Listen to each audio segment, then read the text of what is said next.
오늘 말씀의 프린트물을 먼저 보겠습니다. 예.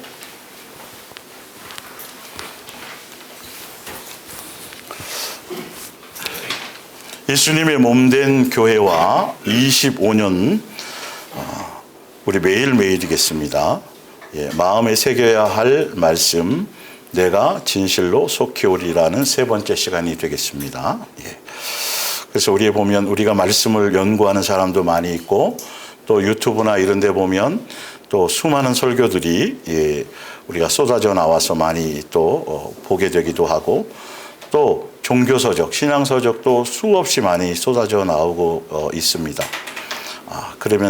그러면서 우리가 정말 예수님을 사랑하는 것에, 또 예수님의 말씀대로 살려고 하는 것에 관심을 두고, 그것에 목적을 두고 우리가 읽기도 하고 듣기도 하고 전달받기도 해야 되는데, 대부분 보면 이 성경이란 도구를 가지고 연구하고 책대 써내고 뭐 다 하지만, 결정적으로 그 밑에 말씀처럼 성경이란 도구를 가지고 자기를 높여요. 예, 자기의 뭔가를 드러내려고 해요. 예, 자기의 영성을 드러내든가, 자기 어떤 뭔가 대단한 어떤 성경을 통해서 발견했던 뭔가를 하는 곳에 책을 써내는 이유들이 사실은 다 거기에 있어요. 우리는 예수님이 우리에게 알게 하시고 깨닫게 하신 것은 내가 먼저 그대로 사는 것이 있다. 그러니까 노아가 돌아다니면서 떠들지 않고 뭐에 집중했어요? 방주 짓는 것에만 전심을 다했다라는 것이죠. 우리는 각자의 마음의 성전에 여러분들이 방주를 짓는 것, 그것이 가장 우선이어야 된다는 것. 그래야 말씀을 적용하고 하는 것에 흐트러짐이 없고, 다른 것에 마음을 빼앗기지 않게 되는 겁니다. 그래서 먼저 이 부분에 대해서 다시 한번 말씀에 대한 부분들을, 왜 그러냐면 종교적인 교회에서 여러분들이 성경을 대하고 말씀을 수없는 통해서 성경 공부도 하고 또 가르침도 받고 했지만, 정작 말씀을 대하는 눈을 뜨지를 못한 것들이 참 안타깝죠. 그래서 우리가 다시 한번 우리 스스로도 성경에 나와 있는 그 자체의 의미를 좀 돌아보면서 우리가 점검을 해봐야 될 필요가 있겠죠. 요한복음 5장 39절을 보면, 너희는 성경 속에 뭘 하려고요? 영원한 생명에 이르는 길이 있다고 믿고 성경을 뭐 한다? 연구한다라는 거예요. 영생을 목적으로 성경을 연구하는데, 근데 그 성경의 주인공이 누구냐 하면 누구예요? 예수님, 곧 나 예수에 대한 증언이라는 거예요. 자, 그런데도 그들이 그렇게 돼서 성경을 보고 읽고 그래서 이 성경 한 권에서 수많은 깨달음과 수많은 가르침과 수많은 교리들, 그러다 보니까 장로교 나오죠, 감리교 나오죠, 또 침례교 나오죠, 성결교, 수없는, 나름대로 어디서 깨달은 거예요? 성경에서 깨달은 거예요. 성경에서 깨달았는데 결론은 누구에게 가지는 못해요? 예수님께. 성경은 예수님에 대한 건데 예수님 얘기가 없어요, 교회에서. 다른 얘기가 잔뜩. 성경 갖고 얘기하는데 왜 예수님 얘기를 안 하지? 성경 가지고 얘기하는데 왜 아브라함처럼 되라 그러고, 성경 가지고 얘기하는데 모세를 얘기하고, 성경 갖고 얘기하는데 다니엘처럼 되게 해주시고, 솔로몬처럼 지혜롭게 해주시고. 여러분, 솔로몬처럼 지혜로워서 결론은 솔로몬이 뭐 했어요? 어디에 빠졌어요? 여자에게 빠졌잖아요. 예수님 부인했잖아요. 근데 지금도 안수해가면서 솔로몬처럼 지혜롭고. 여러분, 아직 성경의 본질을 모르는 거예요. 결론은 최종적으로 예수님에 대한 그것을 가야 되는데, 그 부자 되고 잘 되고 복 받았다고 그러면서 결론은 누구에게로 못 가고, 결론은 예수님께로 못 가는, 이거를 봐야 되는데 다 그 앞에서 머물러서 종교에 빠져서 속아 살아가는, 그거 간증하고 자랑하고 있다라는 거예요. 그런데도 너희는 영원한 생명을 줄 수 있는 누구에게로 오지 않아요? 예수님께로 오지 않아요. 못 오는 거예요, 사실은.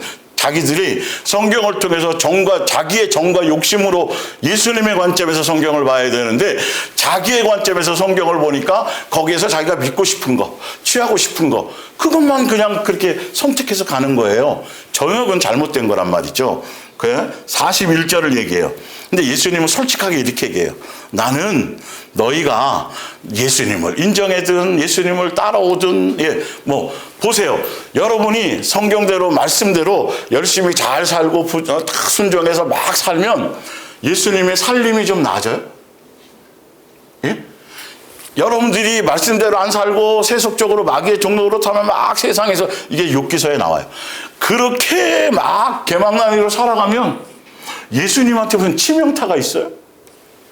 아니, 우리가 말씀대로 살고 뜻대로 살고 예수님이 원하신 대로 살아봤자 예수님께 별 유익이 있는 게 아니에요. 그거는 다 사실 우리에게 유익이 있는 거잖아요. 그런 것처럼 예수님은 너희들이 나를 인정하든 하지 않든 거기에 별 신경을 쓰지 않는다.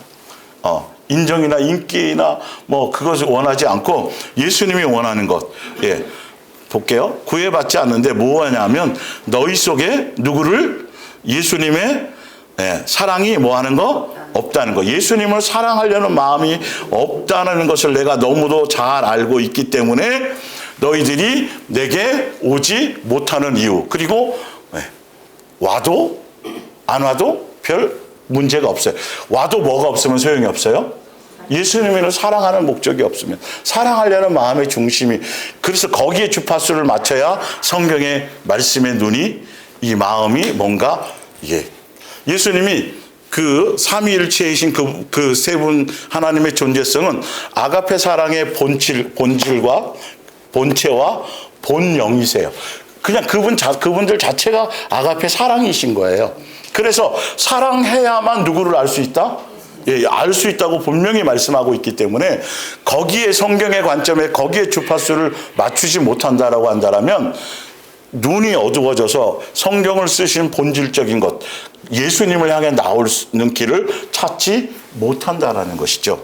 자, 그리고 보세요. 호세아서 6장 6절을 보면 예수님, 내가 바라는 것은 변함없는 뭐다? 예수님을 향한 변함없는 사랑의 흔들림이 없는 그 마음으로 나와서 제사도 드리고 그 마음의 중심으로 뭔가를 하는 것을 원하시는데, 그래서 사랑이지 뭐가 아니다? 제사, 형식과 의식과 이걸 원하는 게 아니다. 제사가 아니다. 불살라 바치는 제사보다는 너희가 나 하나님을 뭐 하기를 원해요? 알기를 원해요. 그 하나님을 알기를 원한다니까 또 성경을 자꾸 연구하고 성경을 붙들고 늘어지려고 그러는데 그분이 사랑이시라는 걸 알라. 그래서 예수님을 알게 하려고, 예수님을 더듬어 찾아 발견하게 하려고 뭐로 주셨어요? 계명으로 주셨어요. 사랑하라는 것을 계명으로까지 주셨어요. 그러니까 여러분들이 자식을 기본적으로 자식을 여러분들 사랑해서 나쁜 길로 잘못된 길로 가지 않게 하려고 하다 보면 그게 좀 더 특심이 되다 보면 뭐를 정해요? 통행금지 같은 걸 정하잖아요. 집에서 규칙을 정하잖아요. 그죠? 그것처럼 예수님도 그래서 그거를 계명으로, 그래서 계명은 창세 이래로 예수님 오실 때까지 바뀐 적이 있어요? 없어요? 없어요. 계명이 바뀐 적이 없어요. 딱 한 가지 계명밖에 없어요. 사랑하라는 계명밖에 없어요. 아가페로. 그래요. 그런데 여전히도 지금도 예배드리고 뭐 하면서 성경을 보면서 헌금도 하면서 뭐 봉사하다고 뭘 하면서 정작 어디에 마음을 맞추지 못한다? 예수님에 대한 사랑에는 포커스를 맞추지 못한다. 교회에서 소개를 안 하니까. 이 본질적인 걸 전달하지 않으니까. 안 빠지면 전화해갖고 왜 안 나오세요? 이런 것만 자꾸 챙기고 신방대원만 보냈지. 그 본질은 그러니까 삶에서 전혀 열매를 맺지 못하는 것이죠. 자, 고린도전서 13장 3절을 볼게요. 내가 비록 가진 것 모두 다 가난한 이에게 나누어 주는 거 엄청난 거잖아요. 그죠? 그리고 또 복음을 전하다가 화형을 당하는 거, 이것보다 지금 요즘에 지금 현대의 기독교라는 종교 안에서 이것보다 더 대단한 게 있나요? 없죠. 전도가 최고 슬로건이고, 그죠? 많은 이웃을 향해서 또 실천한다고 합시고, 그래서 재산을 팔아서 가난한 자에게 나눠주고, 복음을 전하다가 순교당하고, 복음을 전하다가 붙잡혀서 화형을 당해요. 그런데 이것조차도 뭐랑은 관계가 없을 수 있다? 아가페 사랑의 본질과는 관계가 없을 수 있다. 왜? 자기 의로 할 수 있는 것이 많고 율법주의자로서의 뭔가를 할 수 있는 것도 너무도 많다라는 거예요. 예수님으로 말미암은 그것이어야 되는데 그렇지 못한 것들이 겉으로는 대단해요. 그래서 제가 여러 번 말씀드렸어요. 지금 기독교 안에서 성지순례하고 또 순교자들 거기 무덤도 가서 순교자들을 기리고 하는데 그게 진짜 다 순교자일지 아닐지를 모르는 거예요. 예수님 앞에 가보셔야 돼요. 그거는 속지 마세요. 만약에 그들이 진짜 제대로 된 순교자라면 예수님이 그들을 떠올리게 하지는 않아요. 그렇게 하지 않아요. 그거는 과거고요. 우리는 진짜 순교하신 분이 누구예요?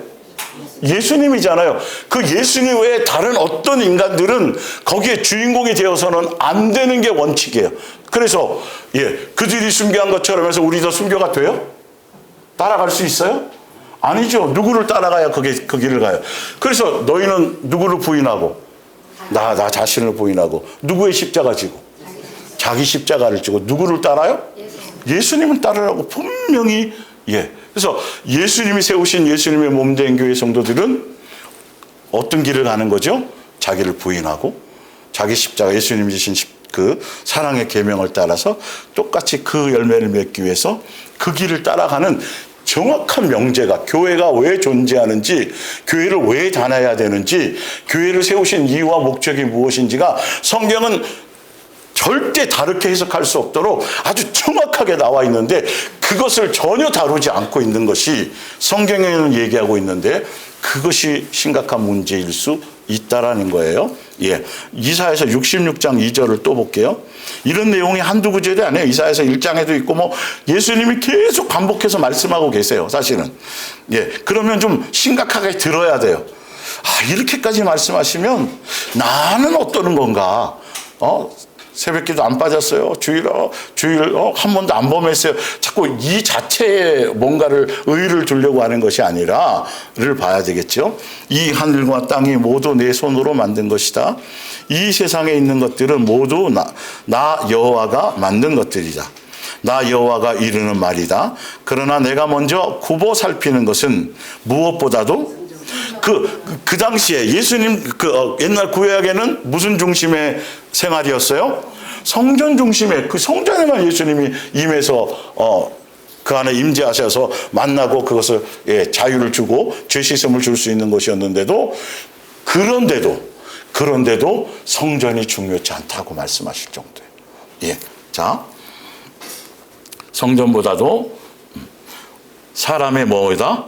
마음이다. 그래서 항상 마음을 내가 예수님께로 나오는 그 마음에 기쁨이 있고 소망이 있고 오늘도 어떤 말씀으로 이것이 자꾸 뭔가 하면 병든 거예요, 여러분. 이것이 날마다 새로워야 돼요. 아주 중요한 팁이에요. 이런 부분들이. 겸손하게 순종하는 마음, 또 뭐하는 마음. 잘 순종하지 못했더라도 빨리 뉘우치며 괴로워한다라는 건 그런 뜻이 뭔 말인지 알겠죠? 그 다음에 두렵고 떨리는 경외하는 마음으로 나의 말씀을 뭐하는 사람들? 지키는 사람들의 뭐를? 예배를 내가. 그래서 이렇게 하는 사람들의 무엇을 들어주세요? 기도. 안 해도 세상 사람이 이 세상에 속한 것들에 필요한 것들은 구하지 않아도 절로 주신다라고. 아니 이게 맞는 말이잖아요.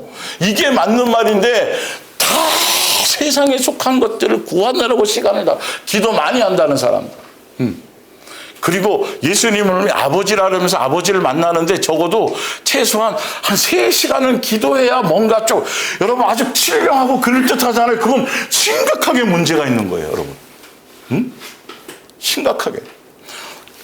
아버지랑 통화하려고 그러는데 3시간씩 해도 통화가 안 돼. 그러면 심각한 일이 생긴 거예요? 안 생긴 거예요? 생긴 거죠. 살아계신 그 아버지 그러면 뭔가 바로 반응이 와야 되는 게 정상인 거예요. 그런데 그들이 대부분 그런 걸로 기도 좀 했다고 하면서 의의를 드러내는 기도원 이쪽 이런 사람들은 2시간 내지 3시간 정도 뭔가 깊이 들어가야 뭔가가 없다. 여러분 그 깊이 들어가서 만나는 게 귀신일 확률이 너무도 많아요. 그래서. 그러니까 그걸 자꾸 드러내고 자랑한다니까요. 응? 아버지와 자녀는 그냥 소통하는 거예요. 그냥 되어져야 정상에. 그게 오히려 심각한 거죠. 뭔가 이 골이 생긴 건데 그걸 오히려 대단한 것으로 한 3시간 이상씩 매일 뭐 시간을 정해놓고 누구는 7시간 기도하는 걸 목사님들 잔뜩 모아놓고 이만큼 해봤냐고. 해보면 이런 일이 생기는데 안 해봤으니까 그러냐 막 세미나고 그래요. 참 성경을 보면 분별이 되겠죠. 예. 어떤 것도 자랑하거나 드러낼 것이 없겠죠. 너희는 나에게 소도 잡아서 바치고 사람도 잡아서 바치고, 사람은 예수님이 사람 바치는 걸 원해요, 안 원해요? 인신공양은 받은 적이 없어요. 그런데도 멋대로 하는 거예요. 예수님께 마음이 없으니까. 우상에게 하는 거죠. 너희는 나에게 곡물도 가져다 바치고 돼지의 피도 뿌린다. 돼지 피 뿌리면 돼요, 안 돼요? 안 되는 거죠. 예. 그들은 나에게 분향하고 우상에게 가서도 제물을 바친다. 그들은 언제나 제 멋대로 하는 것들이며 내가 미워하는 것들을 모두 골라서 하네요. 제 멋대로 하면서 한 번도 안 빠져. 예? 멋대로 하고 우상숭배 하듯이 와서 섬기면서 한 번도 안 빠지네.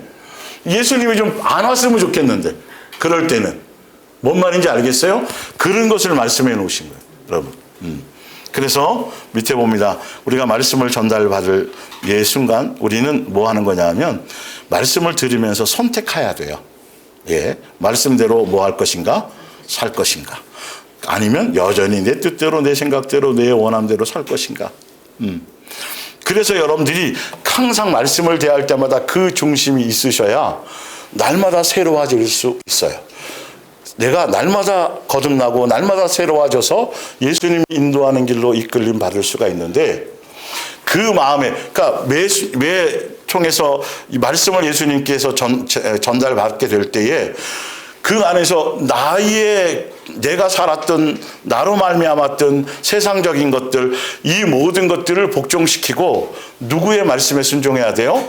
기록된 말씀을 따라 순종해야 돼요. 너무도 중요해요.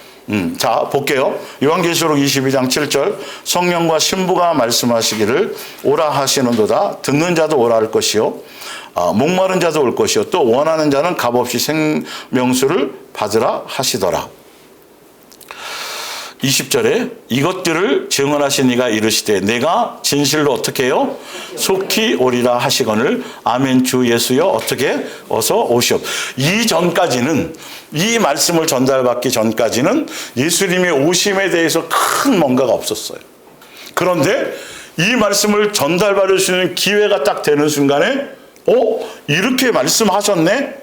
나는 그동안 거기에 대해서 별 관심이 없었는데 속히 온다고 말씀하셨네. 더군다나 요한계시록 맨 뒤에. 그리고 우리가 답해야 될 정답은 예수님 어떻게 하라고요? 속히 오시옵소서라고 여기에 동의해 드려야 되는 것이네 라고 생각을 고쳐 먹어야 되는 거예요. 안 그러면, 그럴 마음이 아니면 설교를 수없이 유튜브를 통해서, 우리는 말씀을 전달받는 시간이지만 수천 편의 설교를 들어도 아무 소용이 없어요. 듣는 의미가 없다는 말이에요. 예, 그 말씀을 통해서 내가 말씀을 기준으로 달라질 생각을 들어야, 그래야 주파수를 맞춰야 이 성경 말씀 하나하나가 주 예수여 어서 오시옵소서, 내가 속히 오리라는 그 말씀의 뜻이 뭐라 그랬어요? 깨어 있으라. 뭐 하고 있으라? 준비하고 있으라. 그러면 내가 막연하게 있었던 것들을 이제는 내가 정신을 차리고 준비하는 것에 마음을 둬야 되겠네. 이렇게 여러분들의 삶의 변화의 주파수를, 이것이 중심이 안 되면 말씀은 내 속에서 능력으로 역사하지 못해요. 외워도 소용이 없다라는 것을 명심하셔야 돼요. 그래서 그렇게 삶에 그대로 적용하려고, 나는 예전까지는 그렇지 않았지만, 여기 예배당 들어오기 전까지도 별 관심이 없었지만, 이제 오늘 이 말씀을 전달받게 되었으니까 이제부터라도 해봐야 되겠네 라고 여러분들이 선택을 하시면, 왜 그래야 되냐면 거기 나왔죠. 그래야 밑에 오늘 지금 전달받는 말씀들이 실제로 내 삶에 어떻게 해요? 적용을 시킬 수가 있고, 속히 오신다는 말씀의 그 의미가 피부로 나에게 와 닿아요. 예. 그래서 회중에 흩어져서 살다가 이렇게 한 번에 일주일에 명절이죠. 성경은 현대 성경에 보면 여호와의 명절이라고 돼 있어요. 예, 그러니까 이 명절에 모여서 말씀을 전달받는 이 시간은 바로 우리가 새로워질 수 있는 시간, 내 고집을 내려놓을 수 있는 시간, 내가 돌이키고 회개할 수 있는 시간, 내 삶에 적용하며 가야 될 방향성을 인도받는 시간이기 때문에 진리에 대한 말씀에 대한 사모함이 클 수밖에 없어요. 예, 이런 부분인 것이죠.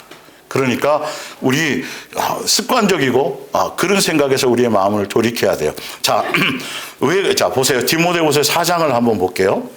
언제 어느 때든지 하나님의 말씀을 열심히 뭐 하세요?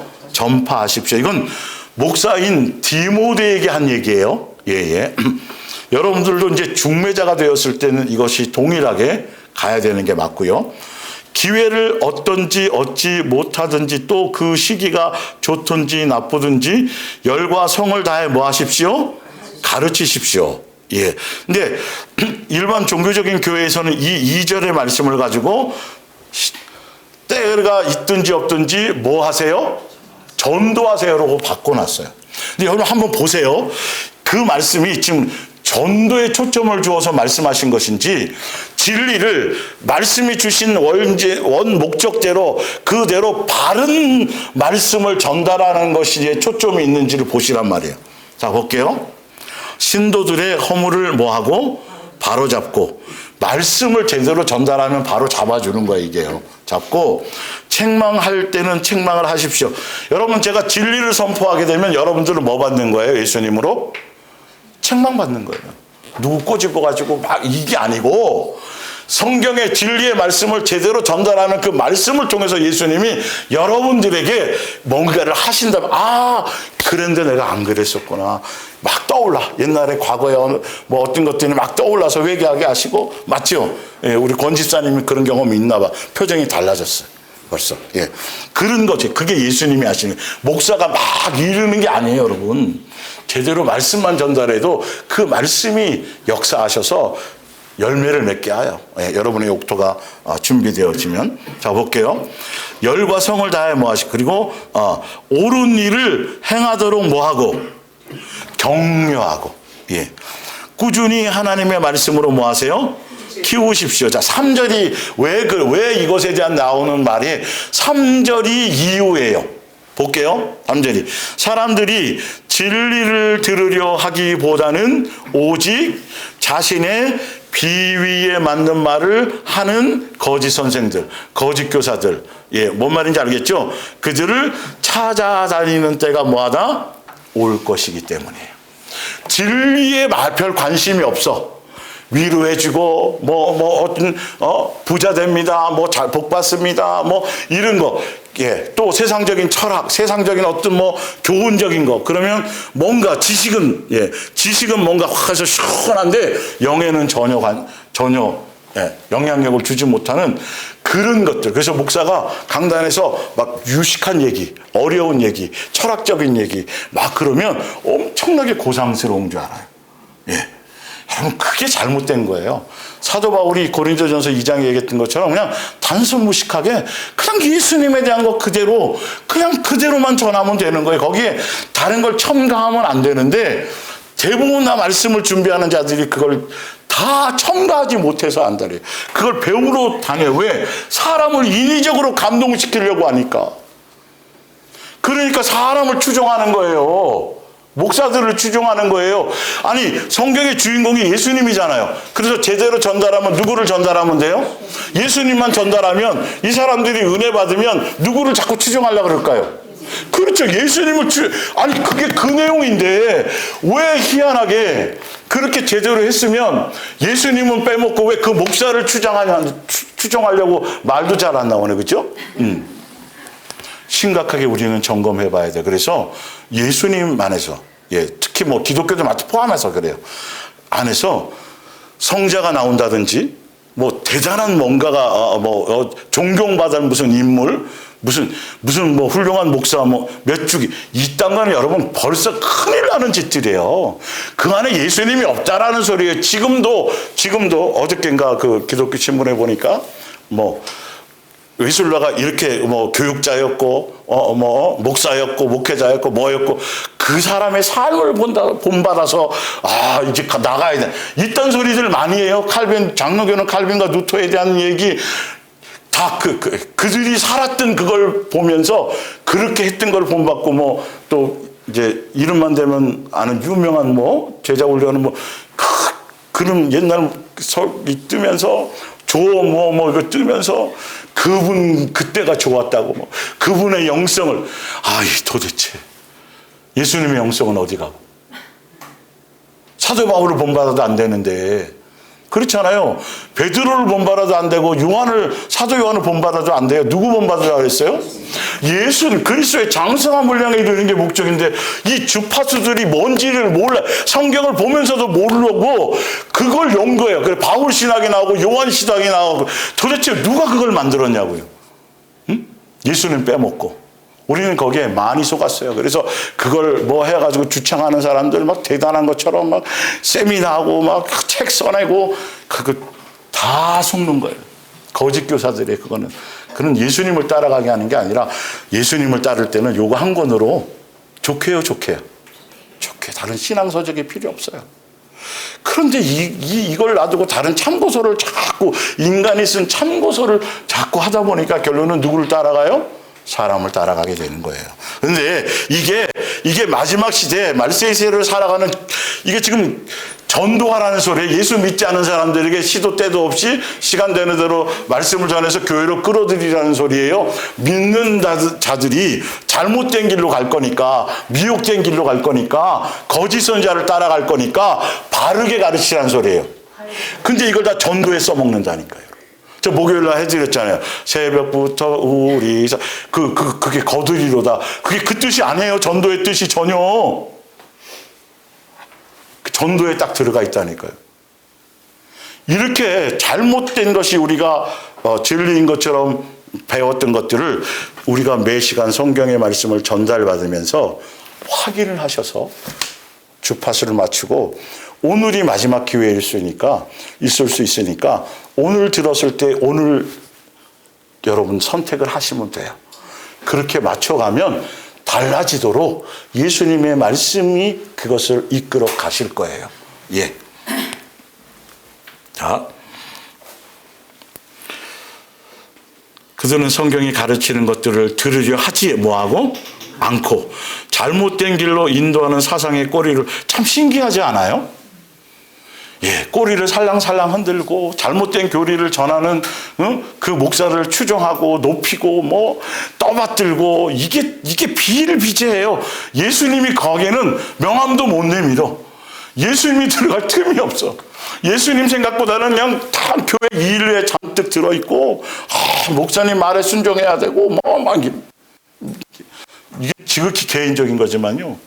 예, 저도 이렇게 있잖아요. 이게 핸드폰 있고 이렇게 페이스북 있으면 이렇게 목사들도 거기에 들어가 있잖아요. 목사들이 자기의 활동이 있잖아요. SNS 그거 많이 해요. 그 짓 하면 큰일 나요, 여러분. 성도들의 마음이 어디로 분산될까요? 목사들의 활동이 분산돼요.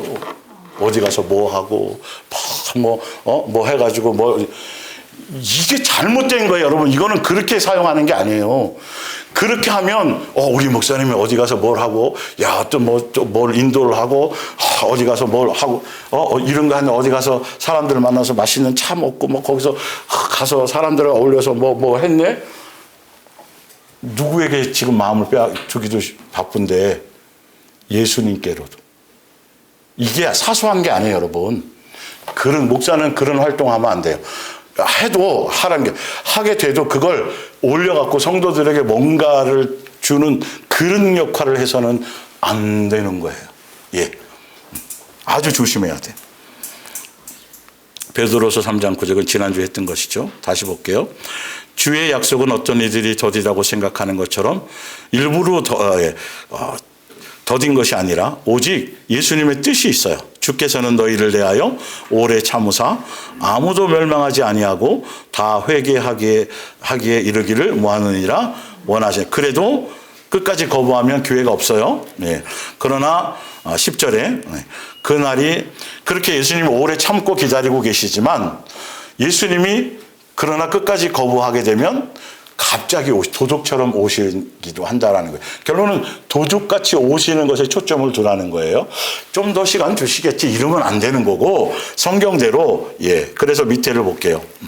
그날에는 하늘이 큰 소리로 떠나가고 물질이 다 떠나간다 또 없어진다 불타 이 내용이 이 베드로후서 3장에만 여러 번 똑같이 여러 부분으로 반복해서 나와요. 그러니까 이 땅은 영원하지 않다라는 걸 계속 속지 말라는 거예요. 그 말씀을 하고 계신 거죠. 풀어지고 땅과 그 중에 있는 것들이 모두 드러나리로다. 11절 이 모든 것이 이렇게 풀어지리니 너희가 어떠한 사람이 우리가 그러니까 이 땅에서 이 세상이 존재하는 날까지 또 내가 이 땅에 살아가 있는 동안까지 우리가 신경 쓰고 우리가 집중해야 될 부분은 세상에 속한 것들이 아니라 나의 거룩한 행실과 뭐 하는 것? 경건함. 예수 그리스도를 닮아가는 게 경건이에요. 그것에 초점을 두고 우리는 12절에 예수님이 오실 날이 임하기를 뭐하고? 바라고 또 뭐 하면서 간절히 사모하면서 이게 항상 우리 속에 있으셔야 돼요. 그러니까 이 말씀을 듣기 전까지는 그나마 그런 것들이 막연했었는데 오늘 이 말씀을 전달받고 이렇기를 원하신다고 예수님이 말씀하셨기 때문에 이제는 여기에 주파수를 맞춰야 될 때가 됐구나 라고 생각하셔야 된다는 거예요. 그런 것이 아니면 그것이 잘 되지 않을 때는 천국 열쇠를 쓰면 되잖아요. 그런 것이 아니면 말씀을 듣는 의미가 없어요. 자, 볼게요. 그럼 밑에 그 옆에 또 얘기하잖아요. 그날에 하늘이 불에 타서 뭐하고 풀어지고 물질이 뜨거운 불에 녹아지려니와. 우리 앞에는 하나님께서 약속하시니까 그건 그거대로 다 시한이 되면 불타지고 없어질 거지만 너희는 그거랑 관계없어. 너희는 예수님이 약속하신 그것이 주어지는 거야. 그러니까 예수님이 재림하시는 건 많은 사람들이 자꾸 어디에 초점을 두냐면 무슨 판에 초점을 둬요? 심판에 초점을 두잖아요. 근데 여러분 잘 들으세요. 예수님의 자녀, 생명책에 이름이 있는 사람들은 예수님의 입장에서 심판은 이 땅에서 고통받고 양육받으면서 힘들고 믿음을 지켜나가기 위해서 하는 그들을 뭐 하는 거예요? 빨리 뭐 하러? 건져주러 오시는 거예요, 여러분. 이게 자꾸 모르니까 뭐 7년 대환란 자꾸 쓸데없는 소리 잘못된 소리를 들으니까 예수님 오시는 게 자꾸 두려운 거죠. 그런데 예수님의 입장에서는 빨리 너를 뭐 하리라? 건져주려. 소돔과 고모라에 그죠? 누구? 롯을 고통받는 롯을 뭐 하려고? 건져주시려고 오시는 거예요. 심판은 당연히 심판이고 그래 이것을 제대로 깨달아져야 예수님이 빨리 오시기를 내 마음에 그리고 오늘이라는 날에 예수님이 오실 것을 뭐하며? 사모하며 뭘 돌아보고 내 삶의 행실을 돌아보고 살려는 마음이 자꾸 뭐 하는 거죠? 생겨날 수 있는 거예요. 빨리 해방되고 싶은 거야. 빨리. 이 땅에서 아무리 내가 뭐 즐겁고 예수님 안에 평강을 누리고 살아도 어디만 못해요? 예수님이 약동하신 거기서 그거라는 그러니까 이게 느껴져야 이게 말씀의 본질에 대한 거 알고 거기에 주파수를 맞추고 있는 거지. 오늘도 모임에 골프 치는 게 참 즐겁고 다음 주에 뭐 이게 있는데 어디 예수님에 대한 사모함이 생기겠냐고요. 그게 더 재밌고 즐거운데 세상 그 쾌락이 더 다음 주에 동창들끼리 모여서 1박 2일 펜션 놀러 가기로 했지. 막 그런 게 즐거운 사람들은 예수님이 오신다는 관심이 없어요. 오늘 말씀을 들어도 없는 거 이게. 그래서 점검해 봐야 돼요. 예수님이 왜 이런 말씀을 하셨는지. 그래서 나도 여전히 세상에 어떤 것들이 행복해지고 나에게 즐거움을 준다 그러면 예수님 이걸 끊게 해주세요라고 구하게 하려고 말씀을 주시는 거예요. 그건 책망해 주시는 거죠. 너 속에 아직 이런 것들이 남아있구나. 이 땅에 뭔가를 또 뭐 참 안타까운 일이지만 그 소방관들이 또 산불 나서 그렇죠? 그분들이 그런 일이 있을 줄 어떻게 알겠어요? 잘 불을 끄고 돌아와야지. 야, 이따 저녁에 우리 퇴근해서 뭐 한잔하자 그랬을 수도 있잖아요. 아무도 장담할 수 없어요. 지금 이 시대에 과학이 발달하고 문명이 발달하고 의학이 발달해도요, 갑자기 죽는 뭐 전혀 계획적으로 이 맞춰 죽는 일들이 없어요, 여러분. 어떤 일들이 어떻게 발생할지를 몰라는 거예요. 아까 오실 때 신도림에서 이 주일날, 그렇죠? 우리 교회가 지금 막 10년 이상, 10몇 년 됐는데 한 번도 그런 일이 없었는데 왜 거기서 탈선이 일어나가지고. 예. 여러분, 이것들을 다 우연히 보지 마세요. 영적인 길, 나팔을, 요한계시록에 나팔을 본다는 건 두 가지 의미예요. 믿는 사람에게는 깨어있으라는 신호예요. 곧 내가. 예. 안 믿는 사람들에게는 두려움인 거예요. 돌이키라는 소리예요. 회개하라는 소리고, 믿는 사람들은, 그러니까 여리고성 안에 기생 나업은 나팔을 불면 설렐까요? 야, 이를 기다려줘. 근데 아닌 사람들은 두려워. 적군이 밖에서 나팔 불고 군대가 오니까 이게 언제 무너지지 두렵지만, 경고에서 요한계시록에 나팔이라는 건 그런 두 가지 의미를, 믿는 자들에게는 깨어 있음에 그게 돼요. 그러니까 세상의 사건 사고의 모든 것들을 보면서 우리는 예수님이 뭐하고 계시다? 메시지를 주고 있는 거예요. 정신을 차려. 다시 한번 마음의 허리를 동여. 내가 언제 곧 올지 모르고 내가 언제 너를 부를지 몰라 라는 것을 생각하고 있으라는 뜻이에요. 예. 자, 우리 앞에는 하나님께서 약속하니까 그것은 하나님께서 보시기에 어떤 사람?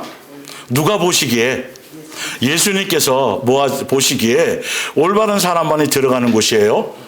예. 사람들이 투표해갖고 100명 중에 99명이 저 사람 천국 갈 거예요. 이걸로 안 돼요. 누가 보시기에? 예수님 보시기에. 그러면 누구를 기준으로 살아야 돼요? 말씀을 기준으로 살아야 돼요. 속지 마세요. 예. 사랑하는 형제들이여, 여러분은 이렇게 닥쳐올 일과 주께서 다시 오실 날을 기다리고 있으니, 자, 예수님이 오실 것에 대한 사모함을 갖고 깨어서 준비하고 있는 사람들은 부디 뭘 멀리해야 돼요? 죄를 멀리하고, 죄를 멀리하는 것과 모든 사람과 늘 화평하게 지내는 것과 무슨 관계일까요? 이 죄가 뭐예요? 사랑하지 않는 거란 말이에요. 세계명을 이루어가는. 그래서예요. 그러니까 뭐 인간적으로 뭐 모든 사람 다 그 뜻이 아니라, 내가 예수님의 마음으로 마음이 넓어지면 모든 것, 그 사람들을 추종하고 거기에 맞춰가는 게 아니고, 죄를, 사도 바울도 그랬잖아요. 자기의 눈높이를 낮추지만 그들의 죄에 동의해서 가는 것이 아니라, 뭔 말인지 알겠죠? 그대로 내 믿음은 그대로 지키면서 영향력을 주지만, 그러나 예수님의 마음으로 품을 건 품을 수 있는 것들을 얘기해요. 그건 내 안에 예수님의 사랑의 영이 임하지 않으면, 새 계명을 따라가는 것이 아니면, 새 사람으로서의 거듭난 길을 가는 것이 아니면 이건 경건을 이룰 수 없다라는 거예요. 아까 위에 경건하고 그것의 포인트가 바로 여기에 있죠. 늘 평화롭게 지내십시오. 그래야 예수님께서 오실 때 뭐 할 수 있어요? 기쁘게. 그래서 이건 요한일서 4장 16절 이후에 나오죠. 너희가 예수님의 사랑 안에 있으면 예수님이 오실 때 심판대 앞에서 당황한다 안 한다? 그 내용이랑 똑같은 거예요. 베드로가 그렇게 했고, 요한은, 사도 요한이 얘기했고, 내용은 똑같아요. 예수님의 사랑 안에 거하고 살아가면 전혀 예수님이 언제 오셔도 당황하지 않아요. 예. 그래서 히브리서 4장 9절, 그러므로 완전한 안식이 아직도 하나님의 백성을 기다리고 있는 것입니다. 그리스도께서는 이미 그곳에 들어가셨습니다. 하나님께서 창조하시는 일을 마치고 쉬신 것처럼 그리스도께서도 자신의 일을 마치고 쉬고 계십니다. 그러므로 우리도 이 안식처에 들어갈 수 있도록 최선을 다하십시다. 이스라엘 자손이 하나님께 불순종했기 때문에 들어가지 못한 사실을 기억하고 하나님을 거역하지 않도록 뭐 하십시다? 조심하시오. 구름기둥과 불기둥 가운데 있었지만 누구를 생각하지 않았어요? 예수님의 뜻을 따라 예수님을 깊이 생각하지 않았죠. 하나님의 말씀은 살아있고 능력이 넘칩니다. 날이 선 칼보다도 더 날카로워 우리 마음속에 있는 생각이나 욕망까지도 가르고 그 정체를 드러내게 합니다. 히브리서 3장 옆에 보면 안식에 들어갈 수 있도록 위에 최선을 다하라고 얘기했잖아요. 가나안 땅 광약교회 성도들은 이만저만해서 못 들어갔으니까 아직도 우리에게 그 기회를 다시 한번 예수님으로 말미암아 주셨기 때문에 여러분들은 거기에 예수님이 안식하고 계신 그곳을 향하여 갈 수 있도록 뭐하라? 최선을 다하라고 말씀하고 있잖아요. 그 최선을 다해야 될 내용이 어디냐 하면 바로 히브리서 3장의 내용이에요. 왜? 그들이 못 들어갔던 것에 대한 첫 번째 안식에 못 들어갔던 것들에 대한 원인을 분석해서 그 이유를 설명하고 있기 때문에 우리는 그곳에 들어가려고 한다면, 그곳에 들어가기 위해서 최선을 다하는 사람이라면 어떻게 해야 되는지가 히브리서 3장의 내용이에요. 그러므로 함께 하늘의 부르심을 받은 거룩한 형제들아, 우리가 믿는 도리의 사도이시며 대제사장이신 예수를 뭐하자? 깊이 생각하라. 가나안 광야교회 성도들은 이걸 하지 않고 목요일날 말씀드린 것처럼 그들이 예수님의 이름을 찾고 부르면서도 여전히 정과 욕심을 버리지 않아서 계속 가나안 땅으로 이끌고 가시려는 예수님에 대한 마음에 전혀 생각이 없었어요. 그들은 그 구름 기둥과 불 기둥과 예수님이 주시는 만나를 날마다 먹으면서도 끊임없이 오늘은 무엇을 구해서 어떤 고기를 먹을까, 세상에 속한 이런 것만 계속 버리지 않고 했었기 때문에 믿음이 전혀 자라지 않아요. 성장하지 않아서 가나안 땅 못 갔거든요. 그래서 너희는 그러면 안 된다. 그 얘기를 하는 것이죠. 볼게요. 그러므로 성령이 이루신 바와 같이 오늘 너희가 성령님이, 우리가 성령의 전이죠. 우리가 성령의 인침을 받았죠. 그러면 우리 안에 성령님이 들어오셔가지고, 성령님이 들어오셔서 성령님이 자꾸 우리의 마음을 감동시켜서 우리를 이끌고 가시는 그 포인트가 뭐냐 하면 누구를 향해 가게 만드는 거? 지금 그 얘기예요. 볼게요. 자, 그러므로 누가 이르렀다 그래요? 성령께서 이루어주신 거예요. 성령이 일러주신 바와 같이 오늘 너희가 누구의 음성을 듣거든? 예수님의 음성을 듣거든. 말씀을 전달하고 이 말은 것들 있죠. 광야에서 시험하던 날에 거역했던 것 같이 너희의 마음을 뭐하게 하지 말고. 완고했다라는 건 누구에게 마음이 없었다. 그렇죠. 예수님의 음성을 들으면서도 가르침을 받으면서도 율법을 지킨다고 하면서도 정작 뭐에는 관심이 없었다. 예수님이라는 그분에 대해서는 전혀 그분이 원하심과 뜻하심에 관심이 없고 예수님이 가지신 능력과 권세를 갖고 예수님으로 말미암아 그분이 주시는 것에 마음이 있었다는 거죠. 지금도 그러고 있으면 안 돼요. 여러분은 다 가졌어요. 다 가진 거예요. 예수님이 물과 피를 다 쏟아 생명을 다 줘서 여러분들을 샀기 때문에. 자, 10절에 그러므로 내가 이 세대에 노하여 이르기를 그들이 항상 마음이 뭐 되었어? 미혹되어서 내 길. 예수님이 가나안 땅에 이끌고 가시려고 하는 것에 마음이 없었어요. 마음이 항상 자기의 정과 욕심의 마음이 있어서 누구를 생각하지 않았어요? 만나를 주시는 예수님을 생각하지 않아. 먹으면서도. 그리고 사실은 신약에 와서 그 만나는 곳 누구였어요? 지금 여러분 날마다 만나로 살아가셔야 돼요. 자, 12절. 그러니까 11. 내가 노하여 맹세한 바와 같이 그들은 내가 이래서 못 들어온 거예요. 그래서 못 들어온 거예요. 광야 교회 성도들은. 12절. 형제들아, 그래서 너희는 삼가에 조심해라. 너희 중에 누가 뭐하지 아니하는? 믿지 않는, 예수님을 믿지 않는, 예수님만 목적하지 않은, 예수님을 깊이 생각하지 않은 다 포함돼요. 믿지 않는 게 무슨 마음이에요? 악한 마음이에요. 내 생각대로 가려는 거 품고 살아계신 하나님께서 계획에서 떨어질까 뭐하라? 조심하라. 예수님을 놓치지 말아야 돼요. 삶의 현장에서 놓치지 말아야 돼요, 여러분. 이 얘기를 하는 거예요, 지금 여기서. 그래서 오직 언제? 오늘이라 일컫는 동안에. 오늘과 매일이 겹쳐요. 겹치잖아, 그죠? 오늘이나 매일이나, 그죠? 이건 강조하는 거예요. 오늘에 집중하라는 소리예요. 뭐 하면서? 권면하면서 서로. 그래서 지체가 필요해요. 권면하여 너희 중에 누구든지 죄의 유혹으로 완고해지지 않도록, 예수님을 놓치지 않도록. 세상을 사랑하고 세상의 마음 빼앗기지 않게 하도록 서로 뭐하라? 바르게 전달하고 바르게 가르치고 해줘라. 우리가 시작한 때에 확신한 것을 끝까지 견고히 잡고 끝까지 해야 돼요. 예, 출애굽한 걸로 끝나면 안 되고 출애굽해서 끝까지 가나안 땅으로 들어갈 때까지 끝까지 가지 않으면 마라톤 제가 설명드렸죠. 그것을 해야 되는 것이죠. 잡고 있으면 붙어 있기만 하면 이 말이에요. 그리스도와 함께 참여한 자가 되리라. 누가복음 21장 34절 깨어 있으라. 예, 깨어 있으라는 건 무슨 말이라 그랬어요? 준비하고 있으라. 준비하고 있으라는 말은 또 무슨 말이에요? 예수님을 한순간도 내 마음의 중심에 예수님, 내가 주인 되어서 내 생각으로 가득 채우지 말고 내 마음의 중심에는 센터에는 항상 누가 주인해야 돼요?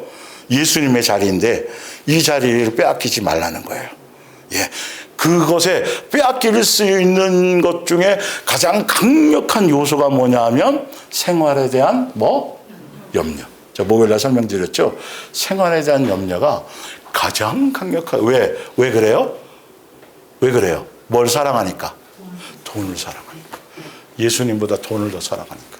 그 돈이 있으면 안심이 되고 돈이 있으면 뭔가 의지가 되고 돈이 있으면 여기 스스로 속는 거예요. 그건 누구의 생각이죠, 사실은? 세상 사람들이 갖는 세상 생각이에요. 그래서 몸이 상할 정도로 별짓을 다 하면서 어떻게든지 뭔가 하려고 하죠. 예. 그러나 예수 그리스도의 사람들은 그거 예수님 오시는 순간, 내가 예수님께 부름받는 순간 다 불타 없어지는 거예요. 거기에 목숨 걸지 않아요. 너희는 깨어있어라. 뜻하지 않을 때에 그날이 갑자기 닥칠지 모르기 때문이다. 너희는 정신을 차리지 않고 살거나 방탕하고 술 취해 있거나 세상 풍조에 따라 가고 있거나 이 말이죠.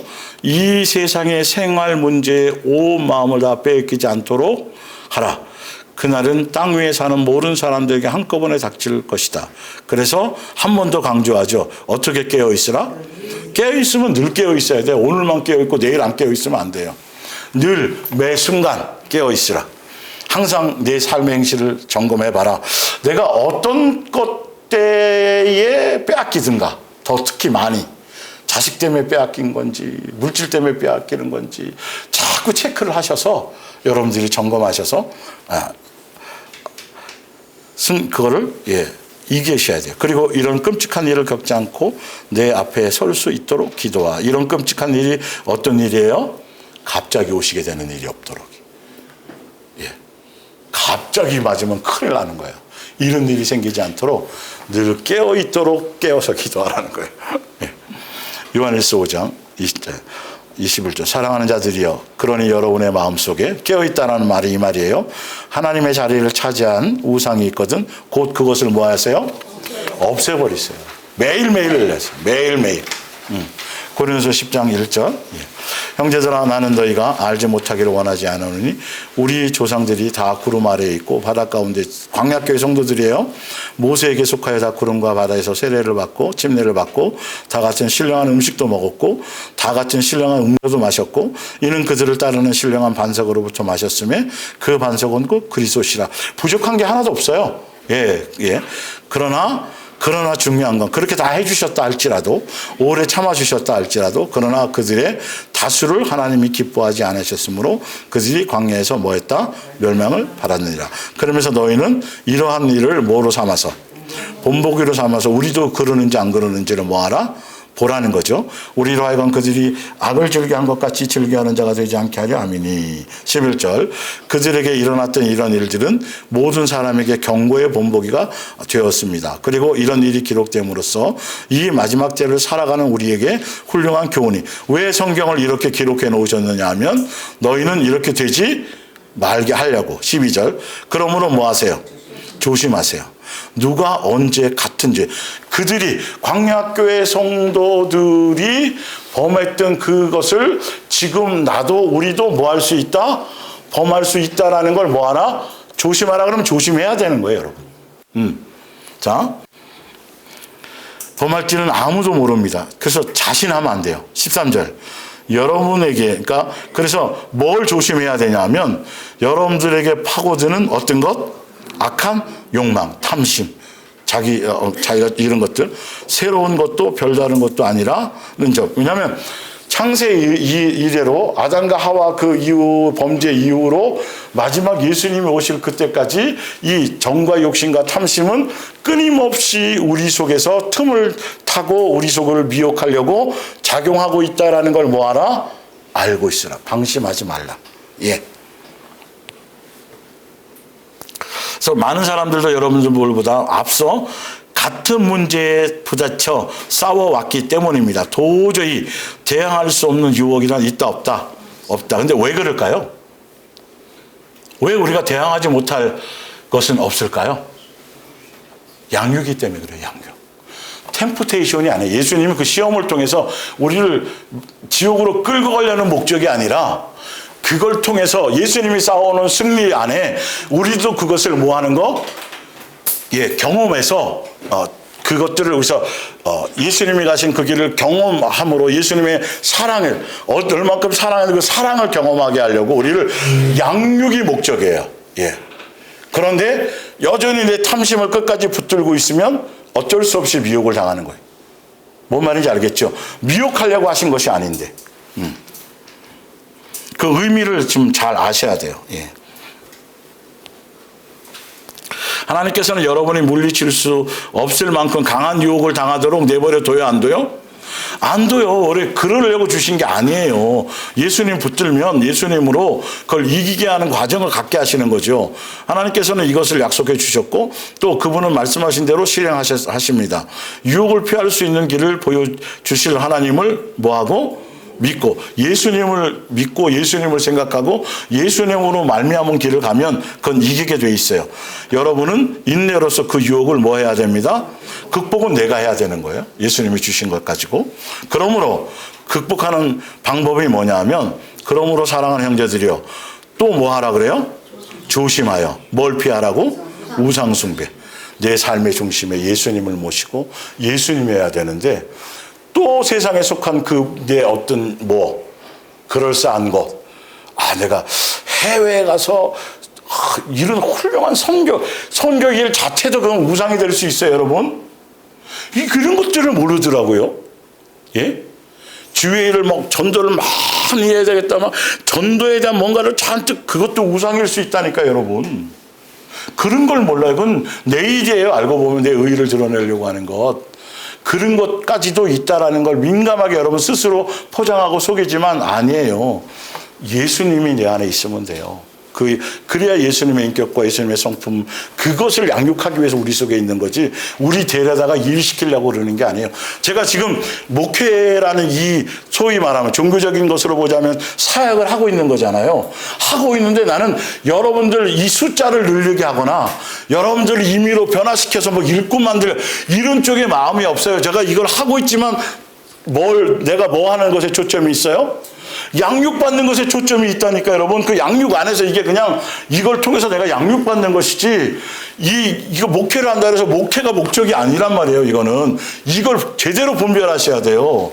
이걸 모른다고 사람들이. 그래서 잔뜩 그것만 머릿속에 잔뜩 있고 어떻게 하면 저 사람들을 일시켜서 교회 일꾼 만들고 어떻게 하면 저 사람들 일꾼 만들어서 교회에 막 숫자를 늘리지. 너 안에 예수님이 뭐하냐 이러는 거예요. 너는 하나도 안 달라져 있고 예수님의 마음이 뭐면 전혀 모르고 여전히 욕심에 가득 차 있으면 사도 바울이 그렇게 될까 봐 염려했잖아요. 내가 오히려 실격자가 될까 봐. 그 변질되지 않으려는 것 초심 그대로 내가 예수님께 붙어있는 것에 전심을 하는 것이지 그로 말미암아 이것은 주어지는 거예요. 그렇다고 여러분들 직장생활 안 하고 교회 일만 하나요? 제가 여러분들 맨날 쫓아다니면서 신방만 아니잖아요. 그냥 일상생활 하고 어디도 가고 다 해요. 하지만 내가 그 삶에서 누구 놓치지 않는 것? 예수님 놓치지 않는 것. 내가 임의로 일반 종교적인 교회처럼 어떻게 하면 더 규모를 늘리고 어떻게 하면 더 많은 사람들 끌어모으기 위해서 내가 유튜브로 뭐도 하고 세미나도 하고 책도 이 짓거리를 안 한다라는 거예요, 여러분. 한결같이 나는 붙어있는 것이 예수님으로 말미암아 내가 달라지고 변해가고 양육받을. 그래서 그만큼의 말씀을 예수님이 허락해 주시는 거니까 그걸 함께 나누는 거니까. 뭔 말인지 알겠죠? 이걸 잘 명심하셔야 돼요. 안 그러면 여러분들 다 직장 그만두고 교회 일 해야 돼요. 종교적으로는요. 그렇잖아요. 그 관점으로 보면 목사들은 다 교회 나와서 막 주의 일 열심히 하는 그 전도사나 이런 사람들은 다 주의 일이니까 다 예수님 앞에 가서 뭐 당장 제일 먼저 천국 들어갈 것 같고 그냥 입에 풀칠하기 바빠갖고 일주일에 한 번이나 겨우 나갈까 말까? 뭐 이런 성도들은 하나도 못 들어가는 거잖아요. 지금 기독교적인 종교적인 교리로 따져서는요, 여러분. 그래요, 안 그래요? 그렇잖아요. 그러니까 여러분들이 직장 생활도 열심히 하시고 또 교회에 나와서 시간도 쪼개갖고 잠자는 시간을 쪼개가지고 또 교회에도 뭔가 또 열심히 많이 하시고 헌금도 또 뭐 이렇게 배워가지고 여러분의 가정생활, 직장생활, 삶의 현장이 예배라니까요. 거기가 예수님을 양육받는 장소라니까요. 저처럼 이 직분을 맡아서 하는 사람은 그 일이 내 양육의 모세처럼, 예. 뭔 말인지 알겠죠? 그걸 모르니까. 여러분, 참 그래요? 그래서 성도들 교회에 나와서 열심히 뭐 주방봉사든지 뭐 열심히 하면, 충성하면, 뭐가 많다 그래요? 하늘에? 그럼 목사부터 먼저 나와서 하지. 진짜 그러면. 여러분, 상 뺏길 사람들이 있어요? 상 뺏길 사람은 없어요. 예수님 앞에 상 서로 내가 먼저 받아야 돼. 내가 더 뭘 해야 돼. 그러니까 뭐 누구를 잘 섬기고 목사를 하면 뭐 많이 받는다 그러면 서로 경쟁하잖아요. 잘못 배우니까. 그게 무슨 천국 백성이에요. 그렇지만 당신이 더 필요한 것 같아. 먼저 해서 받아. 이래야지 맞는 건데 상은 안 뺏기려고 그렇게 열심히 하잖아요. 그럼 자기부터 하지 왜? 예? 말이 안 맞는다니까 여러분. 참 그런 교묘한 곳에 속아가지고 정작 신경 써야 될 것을 모르고. 그래서 성경을 말씀을 제대로 보고 가셔야 됩니다. 자, 볼게요. 골로새서 3장 5절. 그러므로 죄에 가득 찬 세속적인 욕망을 뭐 하세요? 이게 어디에 있어요? 여러분의 마음에 있어요. 여러분 속에 파고드는 악한, 여기서 또 파고든다고 나왔네요. 예. 순간순간 이게 아주 계속, 예. 자꾸 반복해서. 그런데 왜 그렇게 될까요? 양육이라서 그래요. 예수님을 의지하게 하시려고. 양육받는 사람은 그게 보이거든요. 예. 그래서 그것과 싸워서 이겨서 강해지려고. 그래서 예방주사를 맞는 거잖아요. 근데 안 그런 사람들은 그것 때문에 그냥 미혹당하고 거기에 끌려가기 때문에 그건 그렇게 할 수가 없어요. 그걸 할 수 있는 사람에게나 그렇게 역사해 주시는 거예요. 예. 싸울 수 있고 자꾸 경계할 수 있도록. 실수하는 걸 두려워하지 마세요. 그래서 성적인 죄나 부정이나 정욕이나 수치스러운 욕망을 뭐하고 끊어버리십시오. 이 세상에 뭐와 뭐를 하지 말라고요? 금전과 뭐를? 쾌락. 예, 돈, 부, 뭐 이런 거. 쾌락, 나 즐거운 거. 제가 예전에도 했잖아요. 목사들은 취미 생활이 즐거운 게 있으면 안 돼요. 여러분. 그거는 문제가 있어요. 예, 살아보니까 알아요. 예수님으로 다 돼야 돼요. 옛날에 좋았던 취미도 예수님과 함께 뭘 하는 것보다 더 좋은 게 없어야 돼요. 이게 정상이에요? 아직도 하면서 어느 날 낚시를 가야 되고 아주 그건 심각한 거예요. 예. 그거는 절대 그때 낚시 갔을 때 예수님 오시면 어떡하려고. 그러니까 말씀대로 살려고 주파수를 맞추다 보면요 금방 분별이 돼요. 저 사람이 말씀하고 씨름한 사람이 아닌지 그냥 말만 그렇게 해놓고 그냥 자기 할 거 다 누리고 살아가는 그냥 이런 사람인지 금방 알아요. 내가 살아보려고 할 때 그 뜻을 알게 되니까. 쾌락. 어떤 이유로든지 자기 만족, 자기의, 자기 뭔가가 없어야 돼요. 조심하셔야 돼요. 있으면, 예, 천국 열쇠를 통해서. 그래서 그것이 뭐라고 돼 있어요? 무슨 숭배? 예, 난 절에 가서 뭐 돌 세워놓고 안 했는데요? 이런 마음이 우상이다. 에베소서 5장 5절. 여러분은 그리스도와 하나님의 나라에는 불결하거나 탐욕스러운 사람은 들어갈 수 없다는 것을 잘 알고 있어요? 있어요? 있어요. 그런데 그것이 뭐냐 하면 불결하고 탐욕하는 것, 탐욕스러운 사람은 뭐이기 때문에?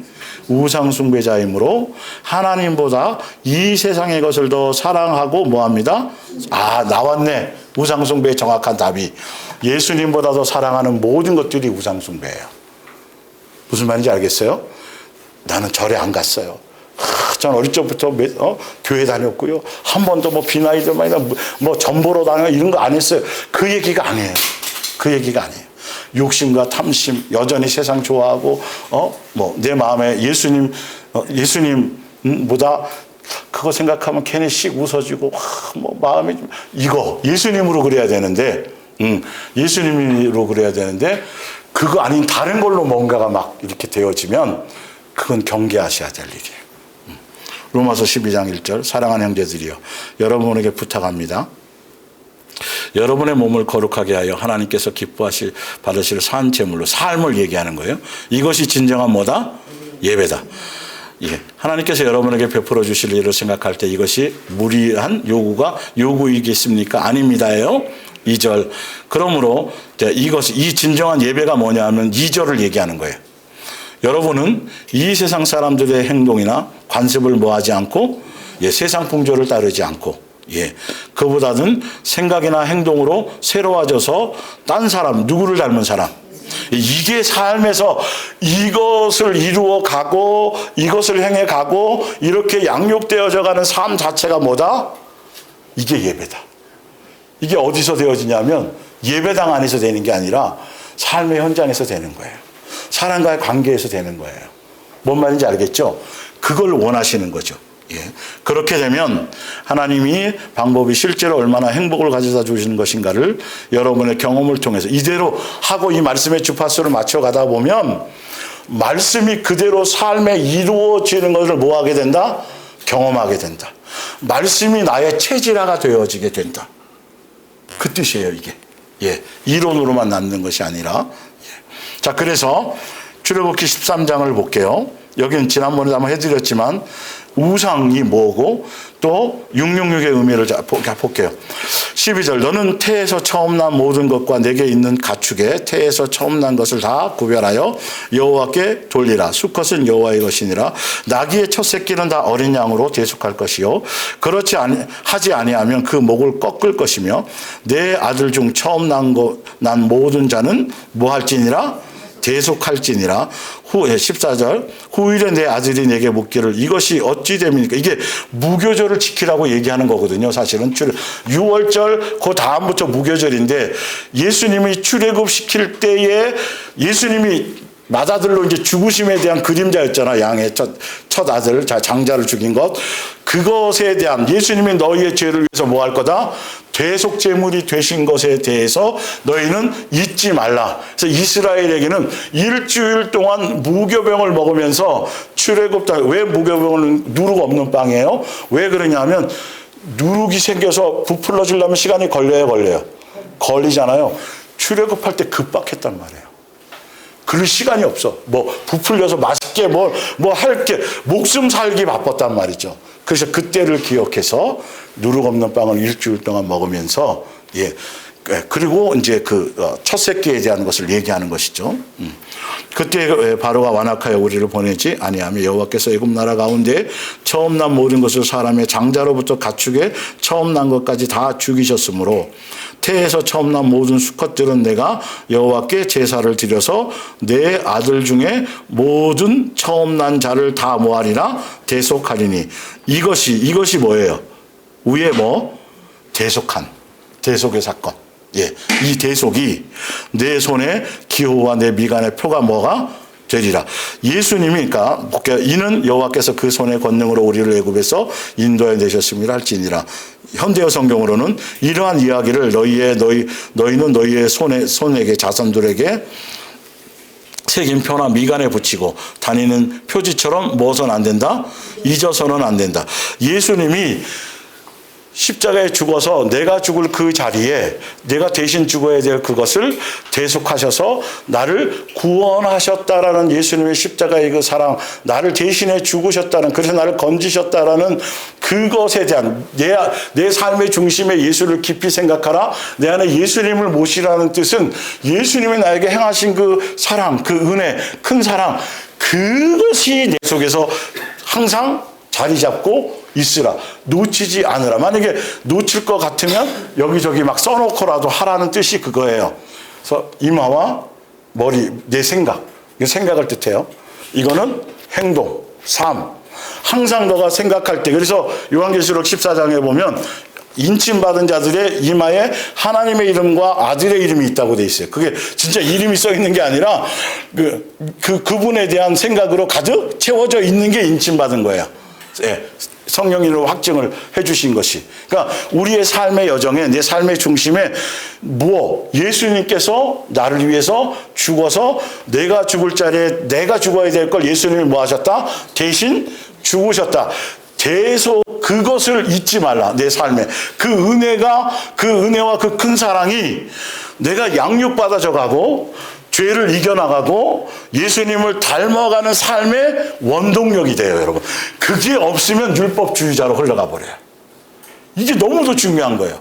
날마다 여러분의 심령에 예수님이 2000년 전에 그 사건이 지금도 현장감 있게 계속 내 삶에서 계속 그것이 막 샘솟음 치고 그 삶의 현장에서 양육을 통해서 그걸 계속 일깨워 주시는 거예요, 알고 보면. 그러니까 여러분들이 제가 누누이 계속 반복해서 설명드리지만 우리가 유치원 다닐 때, 또 초등학교 때, 또 사춘기 때 이게 커가면서록 부모에 대한 어떤 그 사랑과 부모에 대한 어떤 삶의 가치가 점점 깨달아지고 은혜에 대한 것이 더 깊어져요. 그렇잖아요. 철이 들어가면 그런 것처럼 그런 얘기를 하는 거예요. 그리고 그거 외에 나머지 것들을 내 속에 있으면 그게 다 666인데 그것이 있는 순간 예수님과 단절이 돼. 은혜의 끼가 없어지고 예수님과 팥죽 한 그릇에 예수님을 장자권을 팔아먹을 수 있어지는 일들이 그것 때문에 있어져요. 이걸 여러분 오늘도 정확하게 아셔야 돼요. 이제 이 부분을 사실은 이 부분을 이제 이 깨어 있으라는 것의 가장 핵심의 포인트에 이 부분을 여러분들에게 제가 이제 전달하려고 하는 거예요. 그래서 밑에 볼게요. 요한계시록 13장 16절. 그가 모든 자 곧 작은 자나 큰 자나 부자나 가난한 자나 자유인이나 종들에게 그 오른손에나 어디예요? 이마에 표를 받는데 이게 무슨 표예요? 666이니까 이거는 영적인 상징을 위에 성경은 항상 성경을 근거로 얘기해야 되는데 이걸 얘기하지 않고 바코드니 이 자체가 너무도 황당한 거예요, 여러분. 아니 왜 그런 거는 성경에서 안 풀어요? 성경에서 벌써 출애굽할 때 그 사건은 지금도 계속 연결되는 거라니까요. 광야교회 그 사건이 지금의 신약의 교회 그대로 이어지잖아요. 지금 시대의 본보기가 되는 거라고. 목요일도 제가 조명해 드렸지만 그런 거예요. 다 성경을 난도질하면 안 돼요. 멋대로 해석을 하면. 죽임을 당한 어린 양의 생명책에 창세 이후로 이름이 기록되지 못하면 뭐예요? 경배하는 거예요. 내 능력과 내가 이 문장이 참 중요한 게 내가 열심히 해서 666표를 받지 않으면 생명책에 이름이 기록되는 게 아니에요. 예. 복이 있는 자이기 때문에 천국이 저희 것이, 그렇죠? 뭘 하면 이게 문장이 원문장이 그렇지 않아요. 그래서 이 순서가 굉장히 중요한 거예요. 예수님의 은혜로 말미암아 예수님으로 말미암아 이길 수 있도록 뭔가 항해하는 길을 표를 안 받고 가게 되는 것이지. 이게 이상해지면 그러니까 자꾸 요한계시록이 이상해지는 거예요, 여러분. 그렇게 하지 않도록 여러분 뭘 해야 되고 자꾸 일해야 되는 거예요. 아니요. 예수님께 붙어 있기만 하면 생명책에 이름이 있는 사람은 당연히 그것과 관계가 없어요. 그래서 이마에 표가 있는 사람들은 해하지 말라고 계속 구분해서 요한계시록 여러 번 나와 있잖아요. 그러니까 요한계시록에서는 빼서 안 되는 것.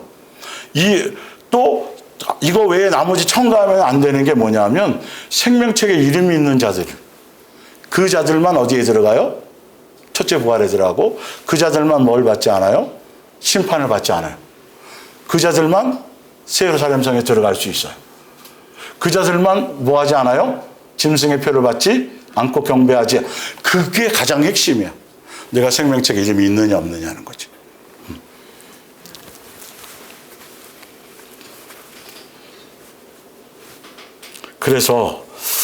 그래서 밑에 거기 문장까지만 읽어드릴게요. 오늘 이제 사실 오늘 말씀에 또 하나 앞에 부분 이제 성경에 대하고 예수님을 대하는 말씀을 보는 눈과 오늘 말씀의 핵심은 이제 지금 해야 될 요 부분이 사실은 해야 될 핵심이기는 한데 한번 볼게요.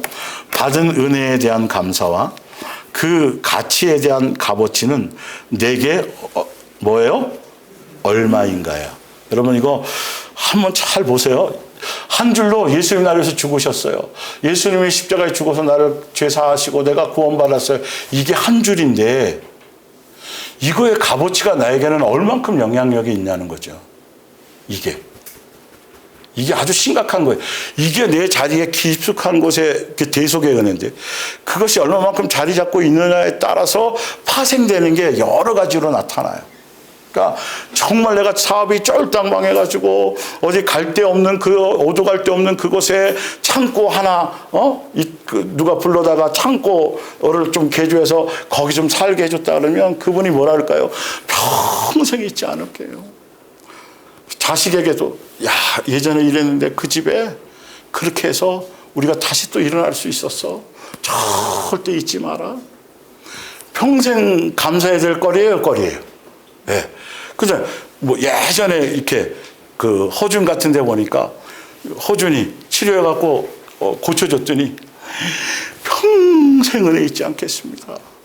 선생님 잊지 않겠습니다. 우리는 왜 이렇게 까먹는 거예요? 예? 우리는 그 나에게 있어서 예수님이 나를 대신해 주신 그 대속의 은혜가 뭐랑 바꿀 수 있을까요? 이게 오늘 이게 깨어 있어야 하는 것의 핵심 중에 핵심의 원동력이에요. 볼게요. 여기까지 오해 읽고 마칠게요. 내가 무엇을 대신할 수 있나? 또 잊어가고 있지는 않는가? 이게 새록새록 더 깊어져야 되는데 점점 힘이 끄리해지면 안 돼요. 그것보다는 뭔가 현실적으로 나에게 주어지는 것, 뭔가 나에게 당장 내 손에 만져지는 것, 여러분 그것과는 바꿀 수 없는 거예요. 맨날 내게 만져지게 하고 뭔가 막 쏟아져서 내게 막 주어져도 뭐라고는 관계없어요. 영생하고는 관계없는 거예요. 그런데 사람들은 그 엄청난 걸 자꾸 세상에 당장 내게 벌어질 어떤 기도의 응답, 표적, 이 땅에 있는 어떤 좋은 일들, 좋은 사건들, 자식이 잘 풀리는 거, 이런 것들의 마음을 빼앗기고 그것을 자꾸 붙드니까 뭐가 자꾸 멀어지는 거죠? 근본적인 은혜, 대속의 은혜가 자꾸 흐려지는 거예요. 그것 때문에 문제가 생기는 거예요, 여러분. 예. 자. 쉽게 은혜를 잊고 감사를 상실한 부패하고 폐역한 옛사람의 그런 마음을 버려야 한다. 거듭난 새 사람이 되어야 된다. 항상 깨어 있게 하는 등불이 꺼지지 않고 계속 타오르게 하는 기름과 같은 영적 에너지의 원동력이 뭐다? 사랑과 뭐다? 은혜와 뭐다? 다 같은 내용이에요. 그것에 대한 감사. 이게 내 속에 예수님이 나를 대속해 주신 그것에 대한 은혜가 내 속에 계속 생성되고 내 삶에서 자꾸 은혜의 깊이가 깊어지면 주세요라는 내용보다 왜 이래요라는 입술보다 뭐밖에 나올 게 없을까요? 그래서 제가 계속 얘기하는 거예요. 여러분의 입술에 현재의 어떤 상황과 관계없이 자꾸 뭐가 나오느냐. 이건 대속의 은혜에 대한 것이 깊이 있게 내 속에 계속 그것이 내 속에 계속 어느 날 일주일 내내 통곡하며 은혜에 감사해서 이제는 눈물이 메말라 그 은혜에 대한 것에 대해서 눈물을 흘릴 게 없어. 그러면 안 되는 거예요. 그거는 계속 있어져야 돼요. 부모가 나를 낳아서 배 아파서 낳아서 나를 지금까지 살게 하는 건 그냥 한순간에 어버이날 꽃 하나 달아준 걸로 끝나는 게 아니라 계속 하늘나라 가셨어도 그것은 계속 이 땅의 속에서 우리는 남아있을 수 있는 거죠. 그 감사는. 뭔 말인지 알죠? 이 부분이 굉장히 중요한 것이에요. 사랑과 은혜. 그래서 기본적으로 그것이 내 속에 용솟음 친다면 뭐가 계속 나올까요? 무슨 사? 감사. 추수감사절 그거 말고. 세상적인 조건의 감사는 여긴 끼지 못해요. 근데 사람들이 자꾸 그 조건의 감사에 눈 멀어가지고 그거는 관계없어요. 내가 지금 전혀 조건적으로는 내가 감옥에 들어가 있고 내 조건적으로는 억울함을 당하고 있고 있어도 그것과는 절대로 바꾸거나 비교할 수 있어요, 없어요? 그건 게임이 안 되는 것이어야 된다는 거예요. 예. 그것이 깨어있다는 거예요. 자, 볼게요. 범사에 감사하라. 항상 감사하라. 쉬지 말고 감사하라. 말이 맞아요. 그죠? 자, 이거는 성경에 있는 구절을 그대로 따온 거예요. 우리 옆에. 여러분에게 어울리지 않는 추잡하고 난잡한 말이나 저속한 농담을 입에 담기보다는, 그러니까 세상에 속한 뭐 세상적인 어떤 뭐 유수, 인연, 이런 얘기가 떠들 바에는 하나님이 얼마나 뭐한 분? 선한 분, 아버지께서 예수님 분인지를 서로 뭐하고, 그리고 뭐 하세요? 결론은 감사야, 결론은. 예.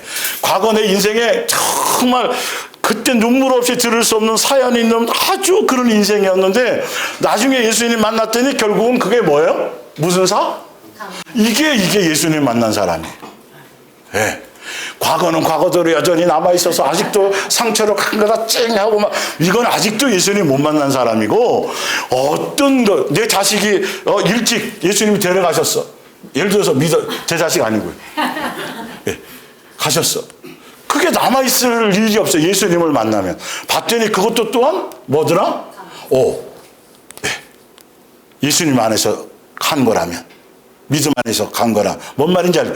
우리는 성경의 말씀을 너무도 내 수준에서만 자꾸 내 입장에서만 봐서 성경의 본질까지 가지 못하니까 자꾸 이상해지는 거예요. 어느 날은 막 이러다가 또 이게 거기서 문제가 있는 거예요. 깨어 있을 수 없는 부분이. 자, 그래서 하시죠. 하나님의 사랑이 우리에게 이렇게 나타난 바 되었는데, 하나님이 자기 독생자를 세상에 보내신 게 누구의 사랑이다? 하나님의 사랑인데 우리를 뭐 하려고 하신 거다? 살리려 하심이라. 그래서 사랑이 어디 있어요? 여기 있으니 우리가 하나님을 사랑하는 것이 아니요 하나님이 우리를 사랑해서 우리 죄를 속하기 위하여 무슨 제물로? 예, 대속해 주신 거예요. 화목 제물로 대신 죽게 하셔서 그 아들을 뭐 하셨습니다? 보내셨습니다. 근데 이게 우리를 향한 사랑의 뭐고?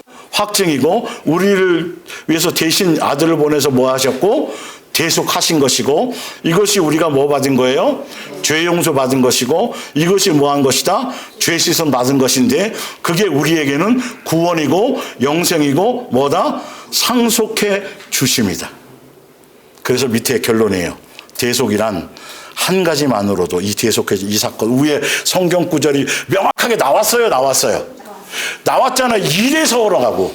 이게 너희를 사랑해서 내 자식을 죽인 거라고. 너희 살리려고. 그게 사랑이고 사랑의 확증이라고. 이것 때문에 너희가 살았다고. 이게 강력한 예수님 예수 그리스도와 그의 십자가를 사도 바울이 전했다라는 건 이 얘기를 하는 거예요. 자, 볼게요. 그래서 한 가지만으로도 감사할 다른 수만 가지 환경적인 조건과 이유와는 비교가 돼요, 안 돼요? 예, 내 자식이 대통령이 되었어도 예수님이 나를 대속해 주신 것과는 감사의 조건에 비교가 돼야 안 돼요? 안 돼요. 그러니까 이 대속에 말고 나머지 세상에 속한 그 어떤 것들의 감사의 조건도 못 미치는 거예요. 그러니까 뭘 붙들어야 돼요? 대속을 붙들어야 되는 거예요. 자, 그리고 또 반대로 일평생을 원망하고 불평해야 할 그 어떤 환경적인 조건과 이유를 가져와도 그 원망하고 불평해야 될 그 이유와 예수님이 나를 향해서 대속해 주신 그 은혜와 큰 사랑에 대한 그것이 감사가 곧 대속인데, 그거랑 비교가 돼요, 안 돼요? 안 돼요, 여러분. 얼마나 여러분들을 괴롭히고 고통스럽게 하면 그것이 예수님이 여러분을 위해서 죽으신 그 대속과 바꿀 수 있는 원망이 될까요? 없어. 이젠 속지 말아야 될 게 명확해졌어요. 자, 그런데 이 세상에 속한 더 다른 감사의 조건과 이유가 무엇이 필요해요? 안 필요해요? 안 필요해요. 또 원망과 불평의 이유가 있을 수 있어요? 없어요? 없어요. 아니, 그렇죠. 목사님도 내 처지 한번 대봐요. 그러면 이런 얘기를 하면 안 돼요, 이제는. 왜? 그분의 대속의 사건은 이런 사건이니까. 천지가 개벽할 사건이니까. 하나님의 아들이 이 땅에 오셔서 죄를 가지고 다른 사람이 누가 나를 알아줘요? 누가 나를 대신해서 죽어요? 도대체가. 근데 누구래요? 그분이 만물의 주인이요, 왕이시. 창조주 아버지가 하찮은 나아가 죽어야 될 그 자리에 어린 양으로 그렇게 대속해 준, 여러분, 이게 여러분의 삶에 깊이 있게 앞으로 이 진국 우려나듯이 계속 우려나는 것이 깨어있음의 강력한 원동력이 될 것이에요. 그래서 원망과 불평이 이 은혜를 붙들면 원망과 불평이 틈타지 못해요. 여러분 이게 굉장히 중요한 거예요. 다음 주에 다루고 성경의 말씀으로 더 구체적으로 해서 이게 그래서 속지 마세요. 기독교 교리에 속지 마세요. 뭐 자식이 좋은 대학 가고 좋은 일 있고 응답받은 것을 여러분 그거는 거기에 명함도 내면 안 돼요. 뭔 말인지 알죠? 어떤 심각한 일이 벌어져도 원망과 불평에 대한 내용이 될 조건이 돼야 안 돼요? 안 돼요. 뭐에 대해서는 내가 탕감받은 것, 용서받은 것, 이런 것과는 이것을 내 안에서 뭐하도록 빼앗기지 않도록 예수님의 십자가와 그의 은혜가 예수님이 내 안에 주인공으로 자리 잡고 있는 것이 우상 숭배를 이기고 죄를 이기는 것이다. 오늘 여기까지만 하겠습니다. 기도하겠습니다.